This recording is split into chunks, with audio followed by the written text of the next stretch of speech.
Hey guys, in this video I'm gonna show you how to install new handbrake pads on a Mercedes from 2002 W203 generation. So after I lift the back of the car and place it on jack stands on both sides and secure the front wheel with a piece of wood, I can go ahead and remove the caliper with a 16mm socket. There are two bolts which hold the caliper in place.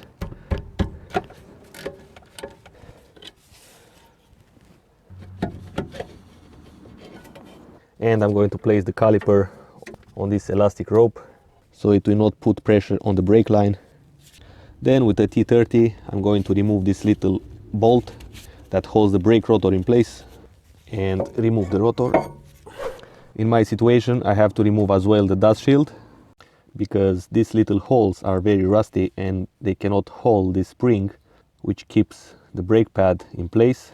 So there are two bolts which needs either E10 or I can use a 8mm in 12 points. Then there are two more bolts which requires a 13mm socket. They are located by the brake line over here. Once I bring the bolt on a higher position, as you can see, if I continue opening it, I'm not able to take out the socket because it's going to be stuck into the hub. So from this point I'm going to use a 13mm wrench and slowly undo the bolts. Now once all four bolts are out, this dust shield should come out.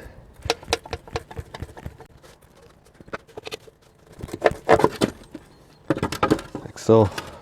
Now I'm going to cut it and make my way through the middle. There we go. Now I'm going to hit it with some brake clean and brush this rust away. Now, in order to install this dust shield properly, in theory you have to remove the wheel hub and then place the dust shield on, but since it's a huge job to remove the hub wheel and in most of the cases you have to replace the wheel bearing as well, I just cut it, the dust shield, as you can see over here, and I keep all the important holes, these 4 holes for the bolts and then these 2 for the handbrake pads, and I'm going to just slide it in like this. And one more thing, the plate is still stable, it's still hard to bend, it's almost impossible to bend it. It keeps its structure and strength, so it doesn't affect the quality of it. So I'm gonna go ahead and tighten in the bolts. I'm gonna put some thread locker on the bolts.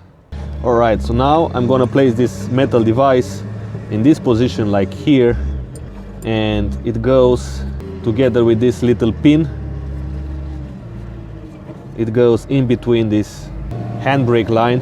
As you can see, it has 2 holes in it, and this joint over here will stay up like so. Now the pin is on and I'm going to place this device inside there like that. Now for the brake pads, you can see it has 2 different sides. This one with the indentation will go on this device which I already installed. So with the plier I grab this spring and place it between that hole like this and trying to catch this hole over here and twist it inside there like so. Now it's secure. I'm gonna do the same with the second one. This indentation on the device.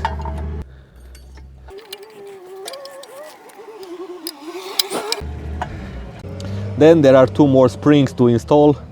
The large one will go on the side with the brake line over here, and the small one will go on top.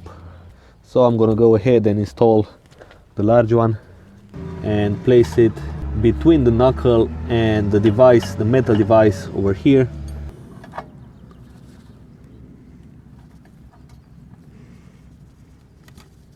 Okay, almost there.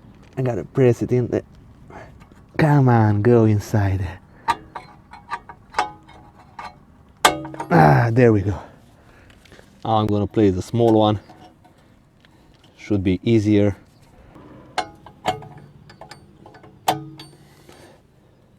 There we go.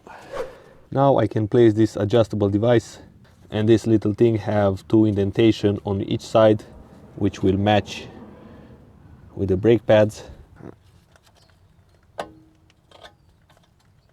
like so. And there we go, the brakes are installed. So now I can adjust them. I'm going to measure this distance over here. It's almost a screwdriver. And on the other side over here, as you can see, the distance is the same. It means that they are both equal adjusted. So I'm good to go. Now I can finally place the rotor and screw this bolt in. Now I can test the handbrake or foot brake in my case. If this pedal goes all the way in, it means you have to adjust more on the brake pads in order to bring them wider. So I can test it by trying to rotate this wheel, but it doesn't move, so it means the handbrakes are efficient. Now I can hit it with some brake clean to eliminate the oil from the rotor and make it ready to stop the car. The brake kit came with new bolts for the caliper, so I'm going to add some thread locker on them. Cool. Alright guys, that was it. Thanks for watching. If you are new to this channel, consider subscribing, and until next time, take care and I will see you soon.